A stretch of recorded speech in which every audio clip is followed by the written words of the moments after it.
Hi everybody, and welcome. Today I am very excited to be talking to Janine Wilson from J Wilson Digital Studio. I knew I would pronounce that or say that wrong. We're going to be talking about websites, which if anyone knows me, knows it is one of my favourite topics. I absolutely love talking about websites. Just before Janine joins, I just want to let everybody know that my Website Words Academy, where I teach you how to write your website copy, is opening for enrollments next Tuesday, so on Tuesday the 6th of December. So if you are thinking, I really need to get my website rewritten, I'm taking enrollments from next week to start in January. So you're not going to start anything now. We all know we're winding down for Christmas. So you'll join now and we'll start in January and get your website ready for 2023. So that's from next week. All the information is in my bio. So I am just going to let Ginny introduce herself and say hello. I think she's just coming in now. So, oh, hi. Hello. Hi, Elena. How are you doing? Yeah, I'm great. How are you? Yeah, I'm really good, thank you. Can't complain. Good. Thank you so much for having me on today. Oh, that's okay. Whereabouts in the world are you right now? Because I know you're traveling a lot at the moment, right? Yeah, so I'm doing the digital nomad thing at the Yeah, moment, and amazing. I'm in a city in Peru called Arequipa. It's a Wow. really beautiful colonial city. Like when you walk around, you kind of feel like you could be in like Italy or Spain, and Wow. this town's like surrounded by like these mountains and this volcano. So yeah, it's a Oh, really nice place. Really nice weather as well. It's been nice and warm here. oh, amazing. And how long are you there for before you move on? So we're going to be here until the 19th of December, and then we're going to Okay. go do Machu Picchu and kind of go to the salt flats and go to the Oh, desert wow. in Chile over Christmas and New Year. Oh, wow. Amazing. That's so amazing. Wow. Well, thank you for taking the time to do this in the middle Oh, of of your course. trip. Are you trying to work as well, or how are you balancing that? Are you kind of doing work, or are you just trying to not? Yeah, that's a good question. So it's definitely been a real test of the boundaries because Yeah, obviously want to keep serving my clients and keep the business going kind of while yeah, I'm away, but want to have time to explore the place as well. So, I've in general pretty much been taking like the weekends off, and every nice. 4 weeks or so, my husband and I will take a week off and we'll just kind of travel around the country where we're at. We're taking a little bit extra time off over Christmas because, yeah, it's kind of Yeah, a yeah, slower period anyway. yeah, But yeah, that's exactly. kind of how we're trying to balance everything. Oh, that is so amazing. Are you writing like a travel blog or anything on the way, or are you just kind of enjoying it as it happens? I'm just kind of like sharing here and there, like different Yeah, posts on like Facebook or LinkedIn, and of course, like my Instagram stories of kind of what I'm up to, and I'm kind of yeah, keeping my own like little travel journal. But yeah, it's just kind of for me in that way. It's just there's no yeah, pressure on it, I guess. I actually yeah. had a very brief stint as a travel blogger before, Oh, which right, kind of how I okay. got my like entrepreneurial spirit, and yeah, Oh, like right. it's fun, but then I just kind of feel like it kind of turns into work after a while, you know? Yeah, yeah. If you put that pressure on it to be like, I am going to write about my travels, then you like, yeah, I know what you mean. It suddenly doesn't become fun anymore because you like have to do it rather than just kind of doing it as a way to document your experience. Yeah, Yeah. that's exactly it. Oh, well, that's amazing. But I could talk about that the whole time, but we won't. Let's talk about websites because yeah, you're a girl after my own heart because you love talking websites as well. And I'm on your mailing list as well, and I just I love how you come at it kind of with a really similar conversation to me, like thinking about the conversions and the flow and the journey and the psychology and all that good stuff. So I think we're kind of really aligned from that perspective.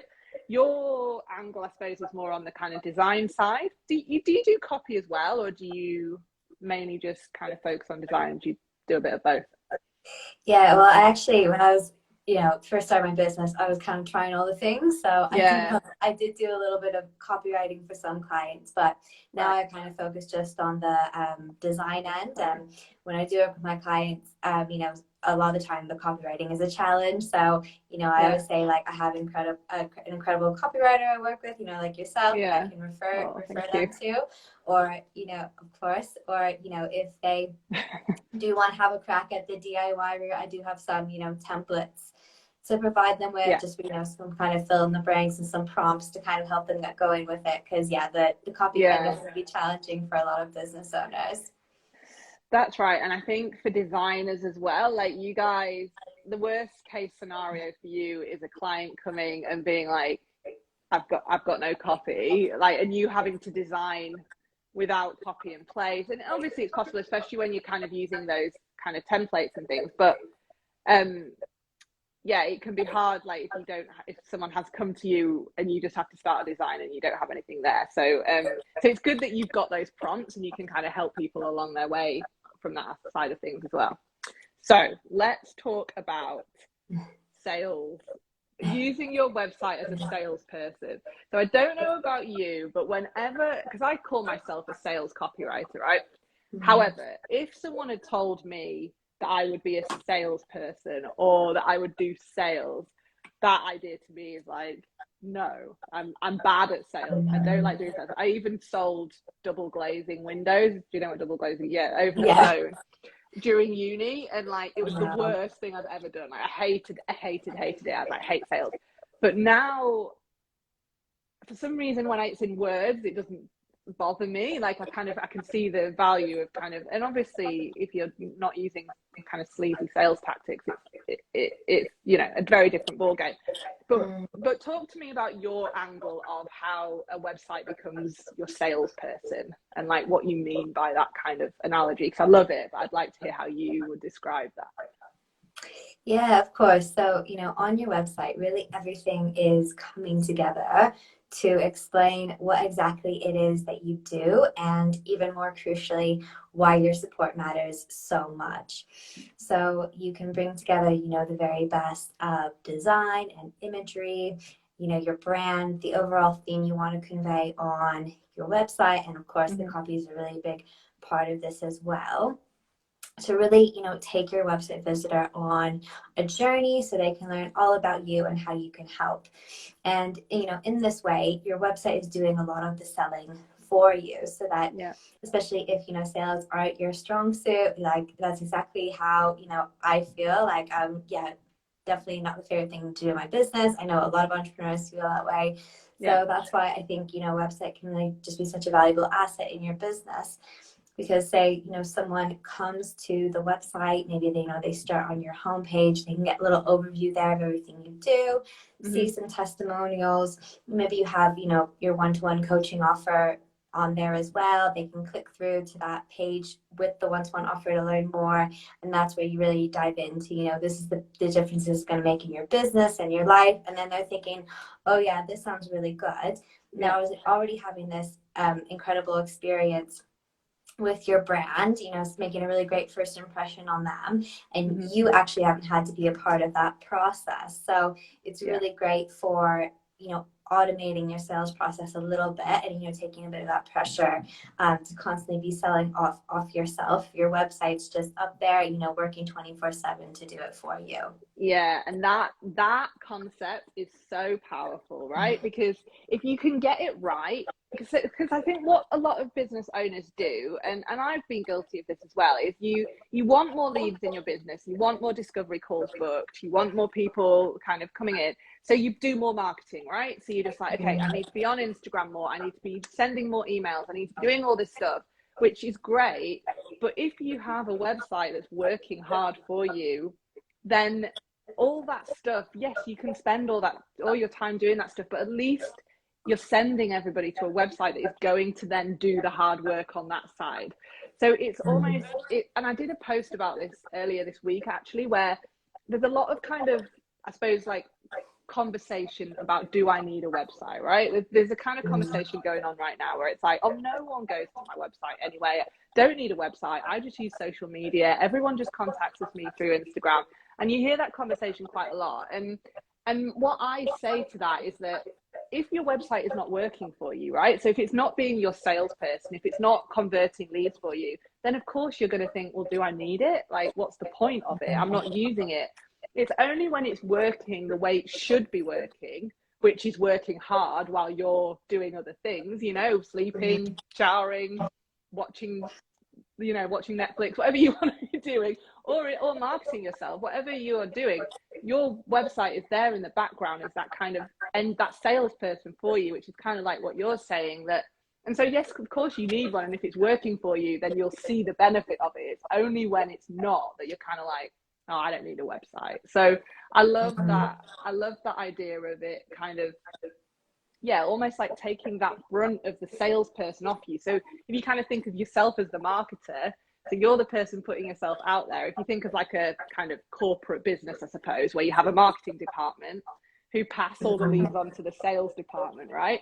If you're the marketer, you're the person putting yourself out there, you're kind of your website, not to the whole degree, you're going to have to do some kind of conversion yourself, but your website can almost be your sales team. Does that make sense? That's kind of how I like to see that kind of journey go from marketing to website or to sales. What are your thoughts on that concept of the kind of working while you sleep, I suppose? Yeah, I love that analogy. I think that that's the most valuable thing about a website, that, you know, it's up there 24/7. Yeah. So while you are, you know, serving your clients, or while, you know, you're doing your own marketing activity, or even just while you're relaxing, you know, anyone can go there at any time. They can see all the amazing support that you offer. They can see, you know, testimonials from your previous clients, and, you know, having that really well put together website, it's going to make that like really incredible first impression. But also, if there's maybe someone, you know, a lot of feedback I get from my clients after we work on their website is, you know, they've sent their website to their potential clients, and if there you have people who are like, oh, you know, I'm not sure, or I'm on the fence, they just, you know, send them there. They can see everything that's included. They can, again, you know, find out more about the transformation they can expect, and then that kind of really seals the deal. And they're going to think like, okay, yeah, like I do want to work with this person. So it maybe overcomes a little bit of that reservations that anyone might have, because on your website, you know, as the copywriter, you're going to be speaking to people's pain points and their desires, and really painting that picture of what's possible.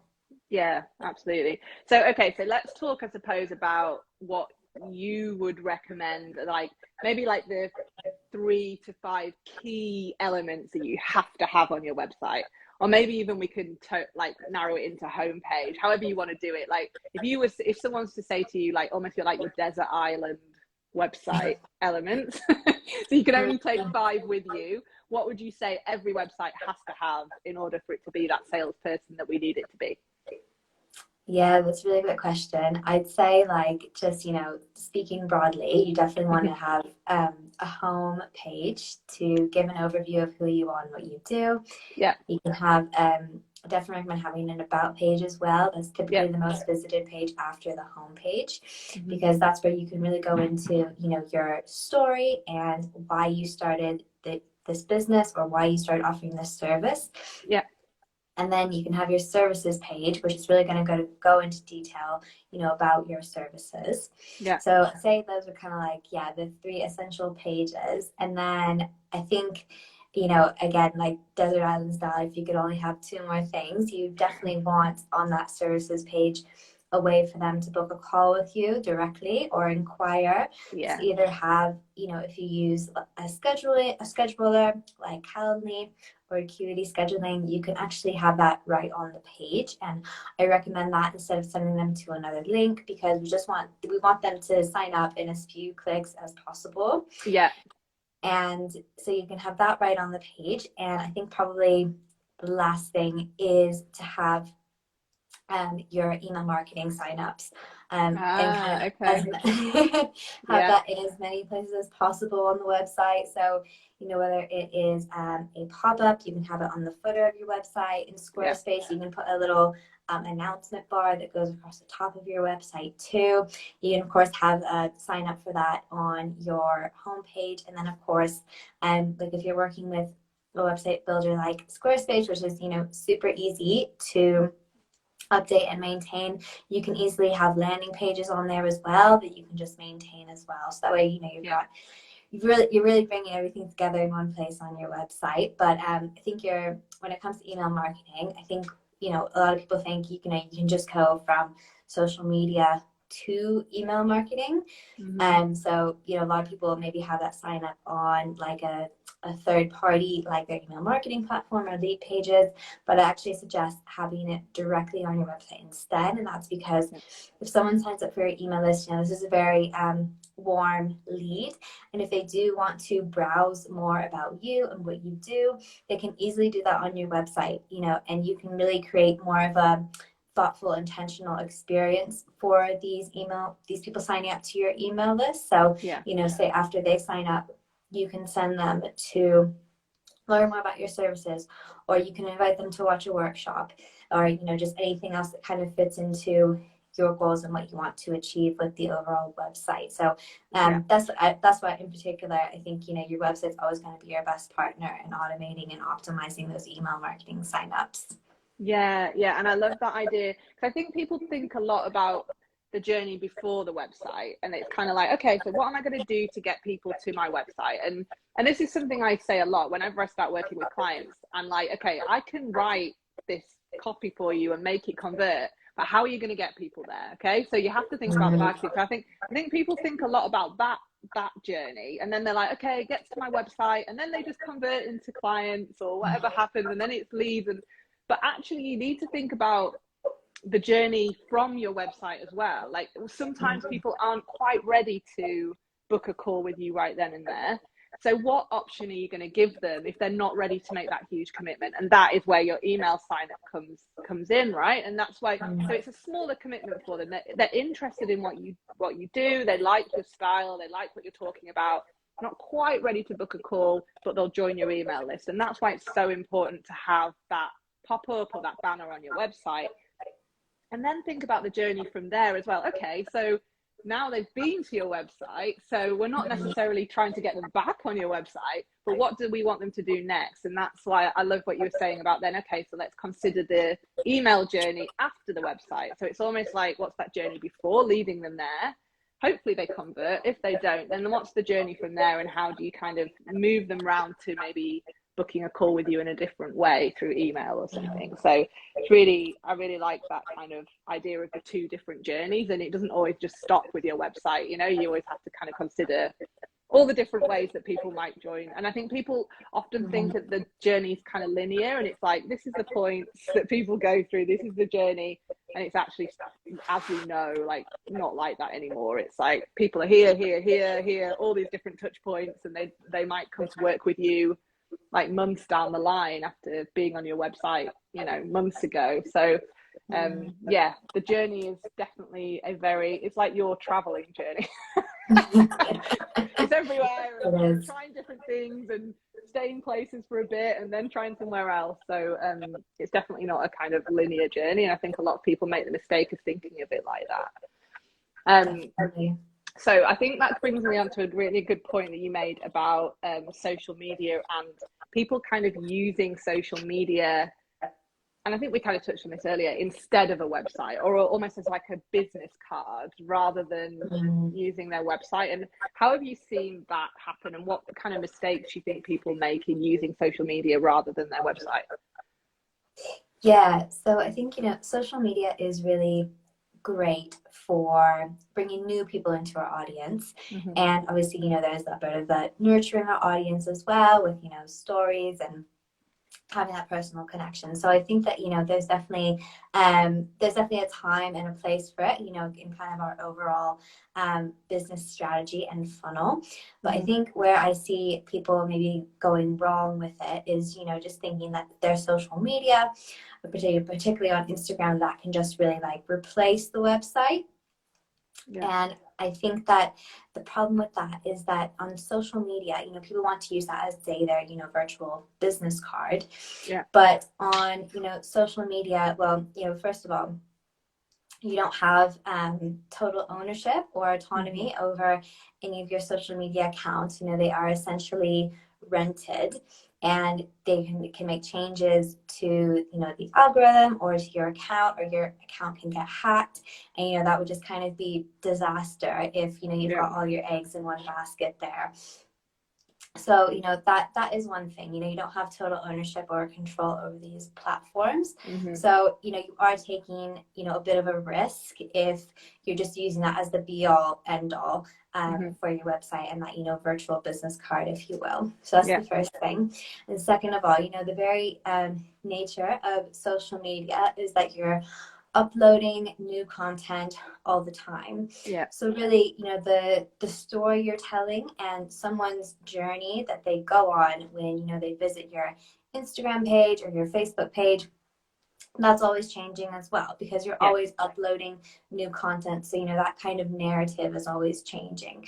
So, but with a website, you know, you've got total ownership and control over the content of the website.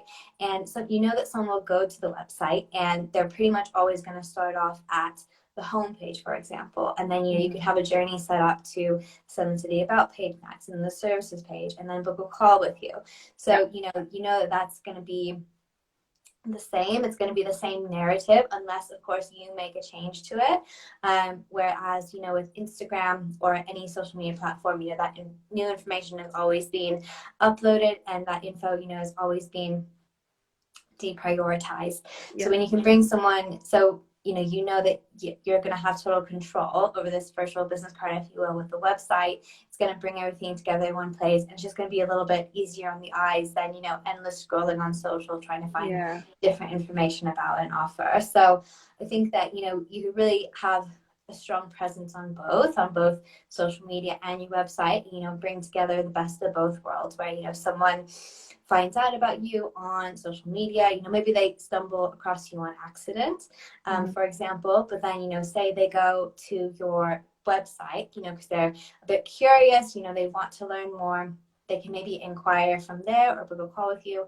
Or if they're not quite ready to do that, then you can at least get them on your email list, and that's a platform that you do own. You know, you can take your email list with you no matter what email list provider you're working with. And, you know, as we've seen, like, you know, I'm not trying to brag on social media, but the algorithm is changing all the time. So again, you know, not wanting to have all your eggs in one basket, you can have that strong presence on social media, but, you know, you always want to be growing your email list too, because you know that when you send an email, it's definitely going to go to someone's inbox. Whereas, you know, when you put out a post on social, you know, not all your followers are going to see that post. So yeah, that's basically how I would sum it all up, with, you know, where people maybe go wrong on social, where it's instead it might be better to focus, you know, having a strong presence on both on social and on your website. Yeah, you're right. And I think we often think, like, with on social media, we either feel like we're posting the same thing over and over again, and we're kind of like, oh, all we like, you feel like you're having that conversation over and over again, and you're like, oh, people are going to be so sick of hearing you talk about this. Honestly, like, your followers have probably never even seen it. You've posted 5 or 6 times, like, in 2 weeks, and your followers might have seen it once. So with social, I think you almost can, like, really go over the top on one offer, for example, and then maybe, like, however you want to do it. But I think with your website, it's important just to be really keep that kind of continuity there, and like you said, it's kind of your platform to be yourself, to hold your own narrative, to really express your brand voice, what you want to be known for, what you want to stand up and stand out for in your industry. That's your place for it all to come together.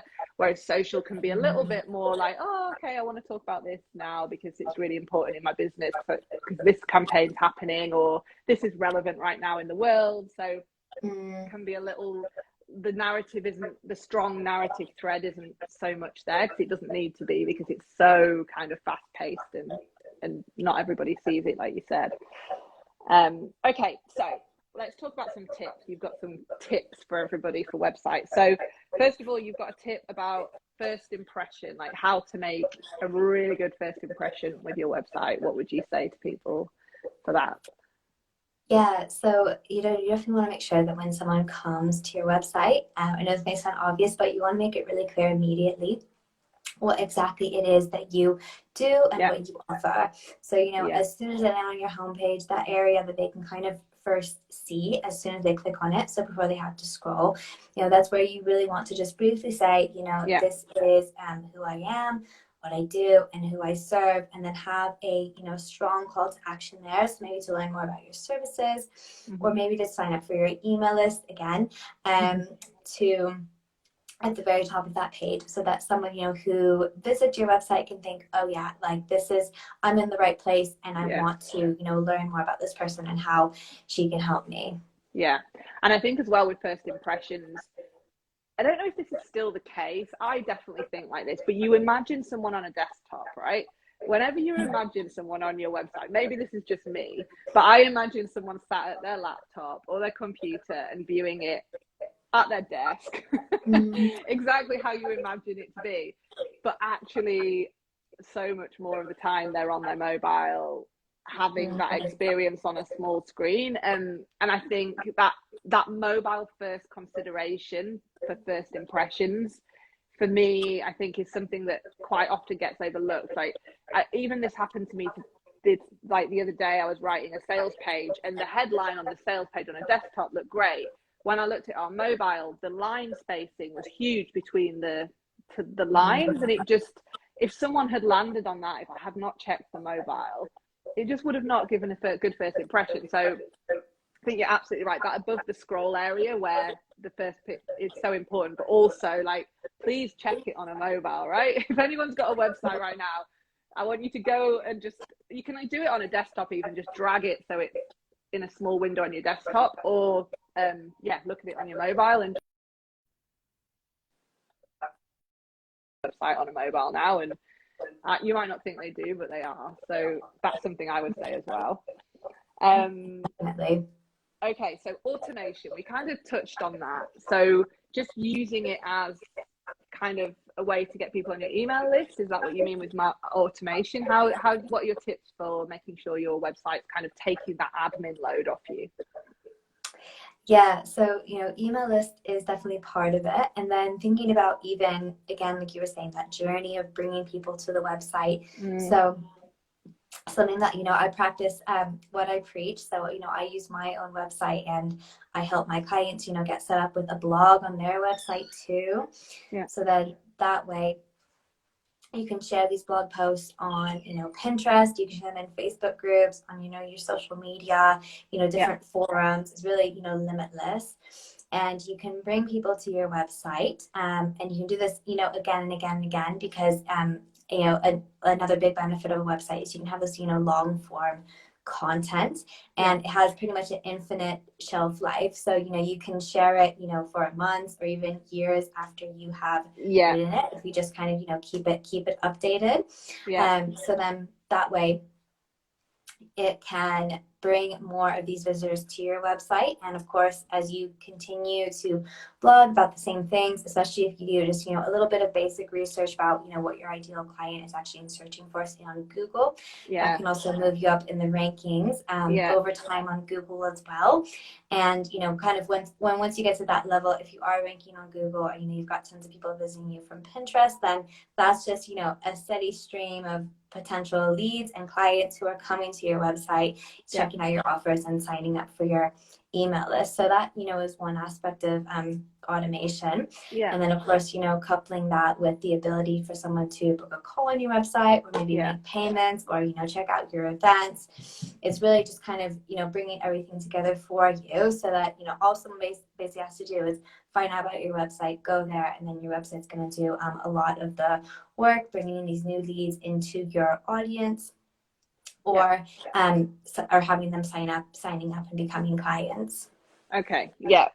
I love that. I love the idea of kind of, you have this resource there, like use it to take some of the workload off you. I love that idea of kind of using your website in that way as well. Okay. And your third tip was about social media in terms of continuity and prioritizing info, but we kind of touched on that as well. Was there anything else that you wanted to say about that social media side, and that kind of prioritizing your content and things like that, or do you think I think we've covered it a little bit? If there's anything else you wanted to add to that? Yeah, we definitely touched on that already with kind of Yeah. reprioritizing the narrative. But yeah, just with the whole, long form content and using blog posts, there could be podcast episodes or even a video log, just being able to send that out over and over again. Whereas with, social media, it has a very short shelf life. With your content. So that's just kind of another tip of how to, you can have, if people are thinking like, oh, it's going to be too much for me to start writing, a blog or, doing whatever on my website too, you really only need to do one blog post a month, just make it really high quality. Right. And then you could even, I'm sure that, anyone who is watching this, obviously if you're a business owner on the internet, which we all are, we all have so much content already. Yeah. You can even take, bits from your old content, like on Instagram or, wherever else you create content already. And you can even just put, repurpose those things into a blog post and just have those going out as well. So that's kind of another little tip. Yeah, I am constantly thinking about all this content I've created over the years that I'm just like I need to do something with it. I wish there was there probably is someone or a software or an app or something that takes all the content you've ever created, off all your socials and your blogs and everything, and I don't know, does something with it so you can repurpose it easily. Because I think we all make the mistakes of just constantly creating something new or thinking we need to start from scratch, and 9 times out of 10 you really don't. So I think that's a really great tip as well. Okay, thank you. So where can people find out more about you? I know you're kind of taking some time off soon and you're traveling the world, but if someone wants to know more about you and what you do, where's the best place to find you? Yeah, of course. Well, I'm really active on Instagram. So if anyone does want to get in touch, just feel free to send me a DM if you have any questions about anything we spoke about today, or you do want to, chat about how I could potentially help you with your website. I do offer free website audits for anyone who's seriously considering getting the support with their site. And if anyone is just, kind of a little bit curious to, see me in action and find out a little bit more about what I do also have a free workshop and training coming up on the 7th of December. It's going to be on 5 website branding mistakes that are costing you clients and what to do instead. So that's for anyone if you feel like your website isn't really you, and if you're maybe drawing in the wrong kind of clients from your website, then this workshop's going to clear up a lot of any questions you might have around that. So that's December 7th, but there is going to be a replay for anyone who signs up too, and the link to register for that is in my link in bio. Amazing. Okay, thank you so much. That's amazing. And if anyone has any questions about anything we've talked about, obviously we're both around on DMs. It's been great chatting to you, and good luck with you. So where will you be when you're doing your workshop? Are you still in Peru at that point?